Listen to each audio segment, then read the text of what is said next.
CBI ने 3 महीने पहले ही विजय माल्या के खिलाफ लुकआउट सर्कुलर जारी कर। आईडीबीआई बैंक लास्ट बैंक था जिसने माल्या के घर से लेकर ऑफिस के कंप्यूटर और फर्नीचर तक गिरवी। माल्या ने कहा कि उसके पास बैंक का एक भी पैसा। जांच में पता चला कि पैसा किंगफिशर के लिए लिया जा रहा था और खर्च। एसबीआई ने कहा कि पैसा चुकाना है तो ब्याज। माल्या ने कहा मैंने जेटली से कहा कि मैं जा रहा हूं। भाजपा ने कहा कि जो भी पैसा दिया गया वो। विजय माल्या के खिलाफ सीबीआई की शिकायत पर मनी लॉन्ड्रिंग का केस दर्ज किया गया है। विजय माल्या की इन्वेस्टिगेशन टीम का ही कोई मेंबर ने इस बात का टिप ऑफ जरूर दे दिया था। The CBI had lookout notice against Vijay Mallya. How could he take the flight to London? इनको आपकी सरकार ने भागने क्यों दिया? Vijay Mallya may be having 4 days and an option of Mumbai or Melbourne. Once a charge sheet has been filed against him. Allegations are baseless and you will see our submissions in court. नमस्कार, मैं श्याम मीरा सिंह। विजय माल्या को लेकर 3 सवाल मन में उठते हैं। पहला कि विजय माल्या को किसने लोन दिया, यानी कर्ज किसने दिया? क्या वह लोन सही तरीके से दिया गया था या मिली भगत से दिया गया? दूसरा बड़ा सवाल उठता है कि क्या विजय माल्या अचानक से भागा या उसे भगाने में किसी ने मदद की? इन दोनों सवालों के जवाब जाने बिना विजय माल्या की स्टोरी समझ नहीं आती। इस वीडियो में इन्हीं सवालों के जवाब डेप्थ में जाकर खोजने की कोशिश की है। सितंबर 2009 में विजय माल्या की आईडीबीआई बैंक के साथ यानी चेयरमैन योगेश अग्रवाल से मीटिंग होती है। इस वक्त अंदर खाने सबको पता लग चुका था कि माल्या की किंगफिशर एयरलाइंस डूबने वाली है। साल दर साल किंगफिशर एयरलाइन को हजारों करोड़ रुपए का घाटा होता जा रहा था, लेकिन माल्या के बैंकों में इतने कॉन्ट्रैक्ट थे कि अभी भी बिना लोन चुकाए, बिना ईएमआई भरे एक डूबती कंपनी के लिए भी माल्या लोन लेने के लिए लॉबी करने में सफल रहे। जिस वक्त माल्या योगेश अग्रवाल से मीटिंग कर रहे थे, उस वक्त किंगफिशर नेगेटिव नेट वर्थ से गुजर रही थी और बैंक के लोन देने वाले क्राइटेरिया को फुलफिल नहीं करती थी। आईडीबीआई बैंक के चेयरमैन योगेश अग्रवाल के लिए यह बात इग्नोर करना मुश्किल थी कि अभी मार्च 2009 में ही किंगफिशर ने 1600 करोड़ रुपए का लॉस दिखाया है। लेकिन माल्या एक तो राज्यसभा सांसद थे, ऊपर से वीआईपी भी थे, बड़े नेताओं से कॉन्टैक्ट थे, इसलिए माल्या को ऐसे ही लोन से इनकार भी नहीं किया जा सकता था। माल्या की मीटिंग के कुछ दिन के बाद ही किंगफिशर एयरलाइन के सीएफओ ए रघुनाथन ने आईडीबीआई बैंक के एग्जीक्यूटिव डायरेक्टर बीके बत्रा के सामने 950 करोड़ रुपए के कॉर्पोरेट लोन का प्रपोजल रखा। ये 1 अक्टूबर 2009 की बात है। इसके 6 दिन के बाद ही ए रघुनाथन ने 6 महीने के पीरियड के लिए 150 करोड़ रुपए के लोन देने की बात कही। मतलब जब तक आईडीबीआई बैंक माल्या को 950 करोड़ रुपए के लोन पर फाइनल कॉल ले, उससे पहले कम से कम 150 करोड़ रुपए कर्ज दे दे। इस प्रपोजल को अगले दिन यानी 7 अक्टूबर के दिन ही क्लियर कर दिया जाता है। कागजातों पर इस पैसे को किंगफिशर के विदेशी वेंडर्स के पैसे चुकाने के लिए लिया गया था। जिस कमेटी ने यह लोन अप्रूव किया उसमें आईडीबीआई बैंक के एग्जीक्यूटिव डायरेक्टर बीके बत्रा के अलावा अन्य अधिकारी जैसे ओबी बिंदेलू, आर बंसल और एसकेबी श्रीनिवासन भी थे। लगभग इसी वक्त किंगफिशर के सीएफओ ए रघुनाथन ने आईडीबीआई से 200 करोड़ रुपए का फंड और मांगा। कमाल की बात है कि इस अमाउंट को भी 4 नवंबर के दिन ही किंगफिशर को दे दिया जाता है। वो जो 950 करोड़ रुपए के लोन का जो प्रपोजल था उसे 19 नवंबर 2009 के दिन आईडीबीआई बैंक की क्रेडिट कमेटी के पास लाया जाता है। जैसा कि तय था, आईडीबीआई बैंक ने किंगफिशर की बैंकरप्ट हालत को देखकर भी लोन क्लियर कर दिया और इस तरह 27 नवंबर के दिन आईडीबीआई बैंक के द्वारा विजय माल्या को 750 करोड़ रुपए का लोन दे दिया जाता है। हालांकि ऊपर से दिखाने के लिए आईडीबीआई बैंक ने सिक्योरिटी के रूप में कुछ चीजें जमा करवाई, जैसे किंगफिशर ब्रांड को सिक्योरिटी के रूप में रखा गया। आईडीबीआई बैंक की क्रेडिट कमेटी ने लोन देते वक्त इंटरनल नोट में यह लिखा कि किंगफिशर ब्रांड काफी वैल्यूएबल है। इसके अलावा आईडीबीआई ने यूनाइटेड ब्रूअरीज होल्डिंग्स कंपनी की कॉर्पोरेट गारंटी भी एक्सेप्ट की, जिसकी किंगफिशर कंपनी एक सहायक कंपनी थी। इसके अलावा आईडीबीआई बैंक ने विजय माल्या की पर्सनल गारंटी भी सिक्योरिटी के रूप में एक्सेप्ट की। इस तरह आईडीबीआई बैंक ने डूबती किंगफिशर कंपनी को 950 करोड़ रुपए का लोन दे दिया। लेकिन इसमें इंटरेस्टिंग बात यह रही कि आईडीबीआई बैंक से लोन लेने के बाद किंगफिशर एयरलाइंस ने बहुत जल्द ही यह पैसा अपने दूसरे अकाउंट्स में ट्रांसफर कर दिया। किंगफिशर ने अपने एक्सिस बैंक के अकाउंट में करीब 170 करोड़ रुपए ट्रांसफर किए। आईसीआईसीआई बैंक के खाते में करीब 40 करोड़ रुपए जमा किए गए और बैंक ऑफ बड़ौदा के अकाउंट में 54 करोड़ रुपए ट्रांसफर कर दिए गए। इसके तुरंत बाद यह पैसा किंगफिशर के अन्य खातों में ट्रांसफर कर दिया जाता है।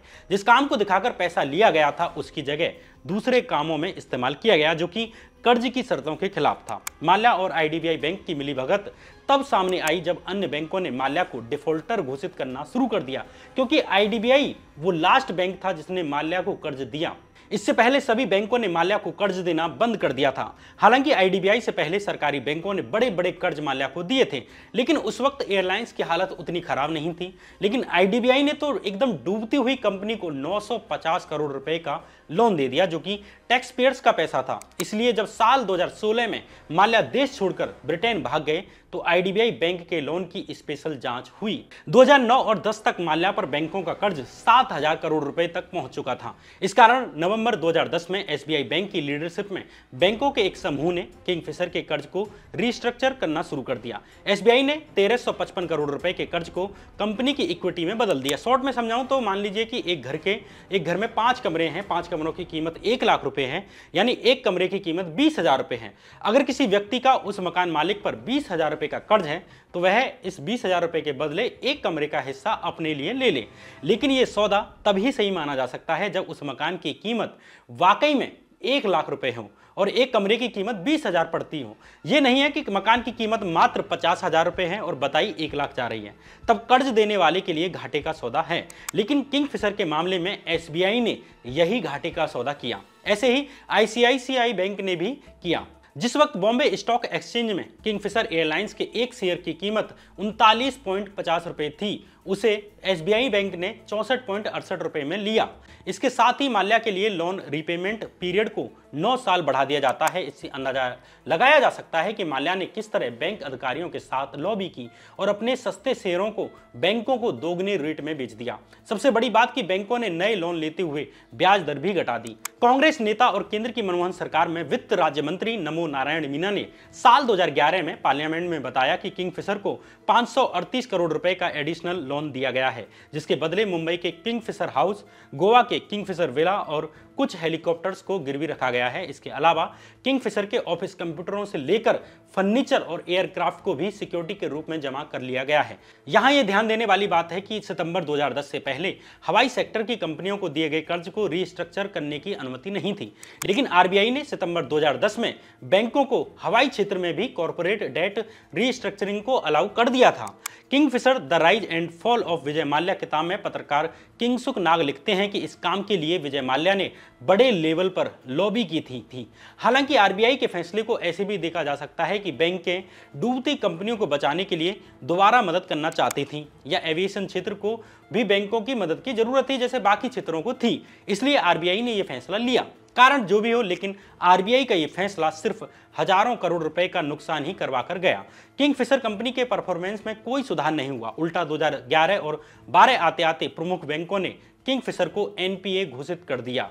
इधर फरवरी 2012 में माल्या ने किंगफिशर एयरलाइंस को बंद कर दिया। जिन बैंकों ने माल्या को कर्ज दिया था वो भी अब पैनिक होने लगती हैं। लेकिन कमाल की बात है कि किसी भी बैंक ने विजय माल्या के खिलाफ एफआईआर तक दर्ज नहीं कराई।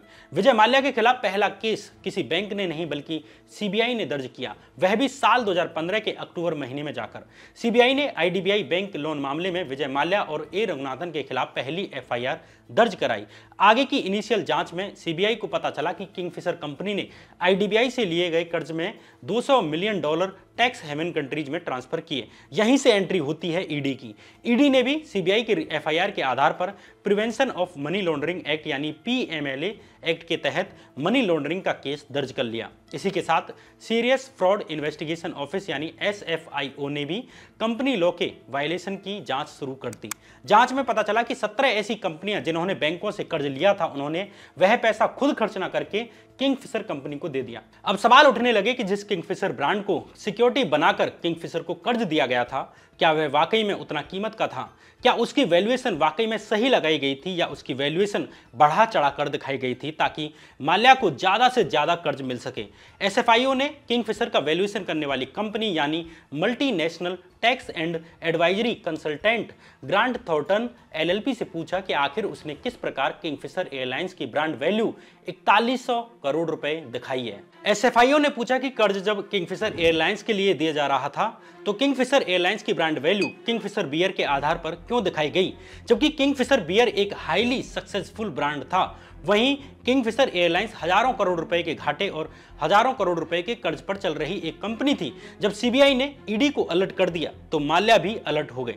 केस में ईडी की एंट्री होते ही विजय माल्या फरवरी 2016 में भारत छोड़कर लंदन भाग जाते हैं। विजय माल्या के लंदन जाने के बाद ईडी ने स्पेशल पीएमएलए कोर्ट में जाकर माल्या पर आरोप लगाया कि माल्या ने आईडीबीआई बैंक से लिए हुए कर्ज में से 430 करोड़ रुपए विदेश में संपत्तियां खरीदने में उपयोग किए हैं। ईडी ने माल्या पर आरोप लगाया कि माल्या ने किंगफिशर एयरलाइंस और यूबी होल्डिंग्स कंपनी के साथ मिलकर सरकारी बैंकों से कर्ज लेने की साजिश रची। वहीं माल्या ने तर्क दिया कि भारत सरकार लोन रिकवरी के एक मामले को क्रिमिनल एलिगेशंस लगाकर कनेक्ट कर रही है। इधर ईडी ने जून 2016 में माल्या को लंदन से भारत लाने के लिए प्रत्यर्पण प्रक्रिया शुरू कर दी। इधर फरवरी 2016 में माल्या ने यूनाइटेड स्पिरिट्स के चेयरमैन पद से इस्तीफा दे दिया, लेकिन इस कंपनी से पूरी तरह से हटने के लिए माल्या ने यूनाइटेड स्पिरिट्स की नई मालिक यानी डियाजियो कंपनी से एक अच्छी खासी डील की, जिसके बदले माल्या को $75 मिलियन यानी 515 करोड़ रुपए मिलने थे, जिनमें से $40 मिलियन यानी आधे से ज्यादा पैसा तुरंत मिलना था और बाकी बाद में। Vijay Mallya, chairman of United Spirits, resigned from his post on Friday today when Diageo, the new owner, agreed with him on a deal of rupees 515 crore. इस डील के बारे में जानकारी मिलते ही बैंकें डेट रिकवरी ट्रिब्यूनल यानी DRT के पास पहुंच जाती हैं ताकि ये पैसा माल्या के बजाय उन्हें मिले। लेकिन डीआरटी के ऑर्डर से पहले ही माल्या को $40 मिलियन रुपए मिल चुके थे और ये ट्रांजैक्शन भारत के बाहर किया गया। इसके बदले बैंक्स सुप्रीम कोर्ट पहुंच जाती हैं और उन्हें माल्या से अपना पैसा निकालना है ऐसा कहती हैं। बैंकों की याचिका पर सुनवाई करते हुए सुप्रीम कोर्ट ने आदेश दिया कि विजय माल्या अपनी और अपने घर वालों के नाम जो संपत्ति है उसका खुलासा करें कि उनके नाम कौन कौन सी संपत्ति हैं और कहां हैं। लेकिन माल्या के वकील ने तर्क दिया कि माल्या केवल लोन के केवल उतने पार्ट के लिए जिम्मेदार हैं जितने की उन्होंने पर्सनल गारंटी दी है। दूसरा, विदेश में मौजूद उनकी संपत्ति बताने की जरूरत इसलिए नहीं है क्योंकि उसे बताकर या दिखाकर लोन माल्या ने नहीं लिया था। इसलिए 27 अप्रैल 2016 के दिन माल्या की तरफ से एक सील्ड कवर तरीके से सुप्रीम कोर्ट के सामने अपनी संपत्ति का खुलासा किया जाता है। लेकिन इस बार भी माल्या ने काफी आधी अधूरी जानकारी दी। माल्या की इस हरकत के चलते सुप्रीम कोर्ट ने माल्या के खिलाफ अदालत की अवमानना यानी कंटेम्प्ट ऑफ कोर्ट का नोटिस जारी कर दिया। अप्रैल 2016 में माल्या बैंकों को 4000 करोड़ रुपए चुकाने के लिए तैयार हो जाते हैं जो उन्होंने उधार लिए थे, लेकिन बैंकों ने माल्या के इस प्रस्ताव को रिजेक्ट कर दिया। एक तो माल्या विदेश में थे और दूसरा ये अमाउंट बहुत छोटा था। 4 जुलाई 2016 के दिन टाइम्स ऑफ इंडिया अखबार में एसबीआई बैंक की चेयरमैन अरुंधति भट्टाचार्य के बयान को छापा गया, जिसमें वे कहती हैं कि बैंक माल्या के साथ सेटलमेंट करने के लिए तैयार थी अगर वह बैंकों के प्रिंसिपल अमाउंट और उस पर कुछ ब्याज और बैंकों द्वारा खर्च की गई लीगल फीस को चुकाने के लिए तैयार हों।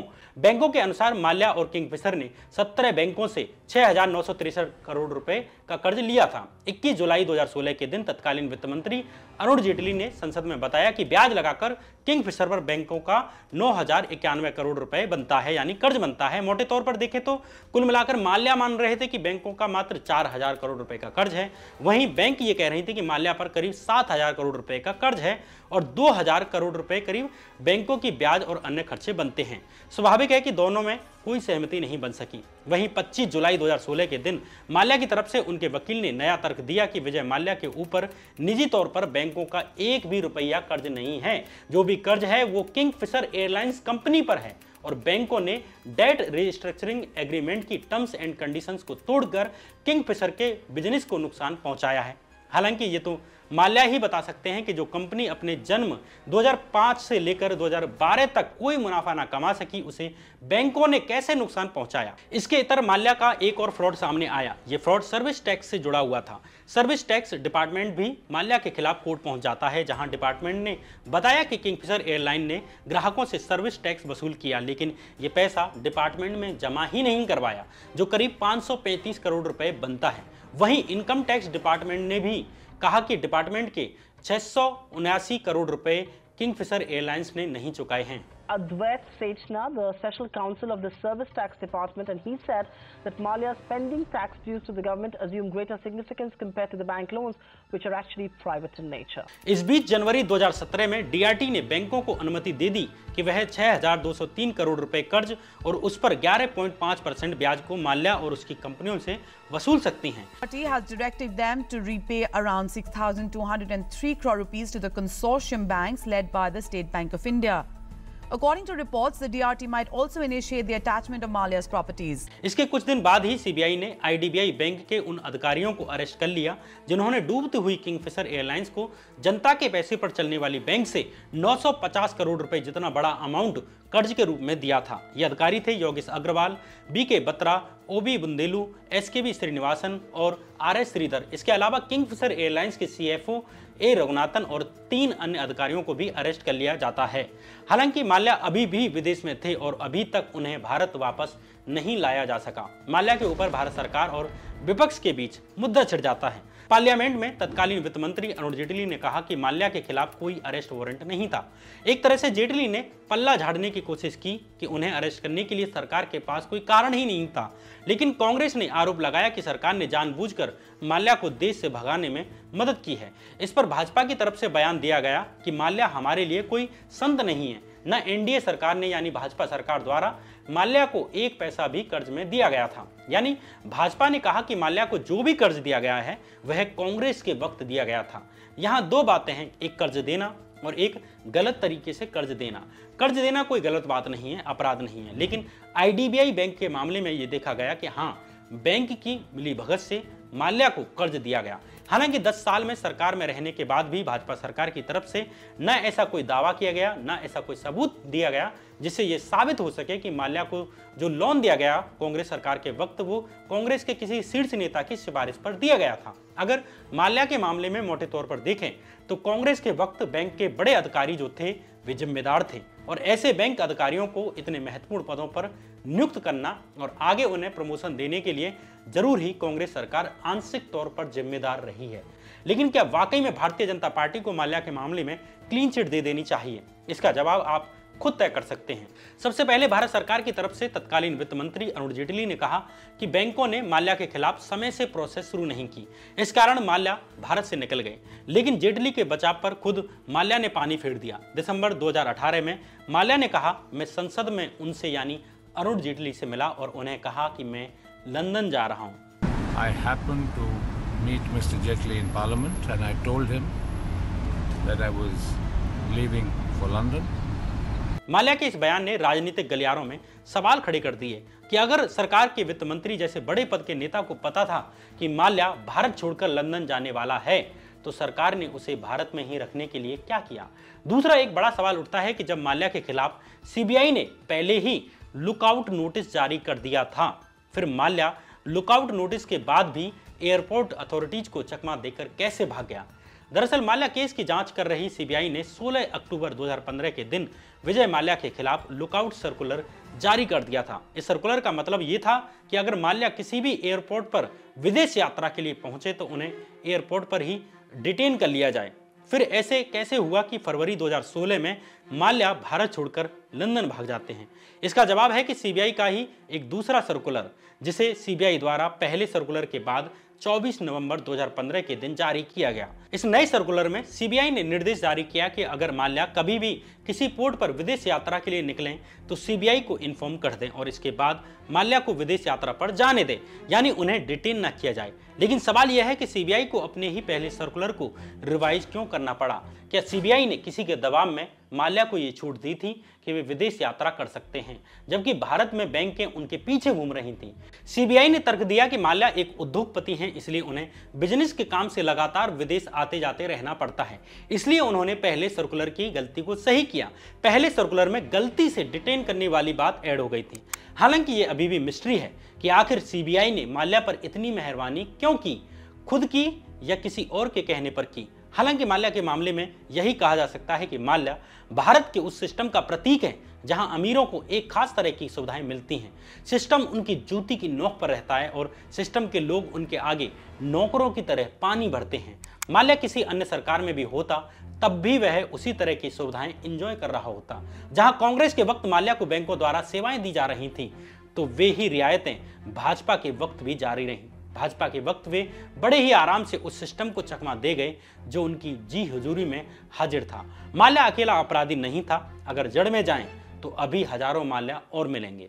फिलहाल विजय माल्या की ये कहानी यहीं समाप्त होती है। आखिर में निजी अपील, अगर आपको हमारी वीडियोज में जरा भी नॉलेज मिलती है तो हम आपसे रिक्वेस्ट करना चाहेंगे कि आप हमारे चैनल को अभी सब्सक्राइब करें और वीडियो को लाइक जरूर करें और ये भी कि कमेंट करके बताएं कि आपको विजय माल्या स्टोरी के बारे में क्या क्या पता था और क्या कारण है कि विजय माल्या को अभी तक भारत नहीं लाया जा सका। बाकी बने रहिए इसी चैनल पर।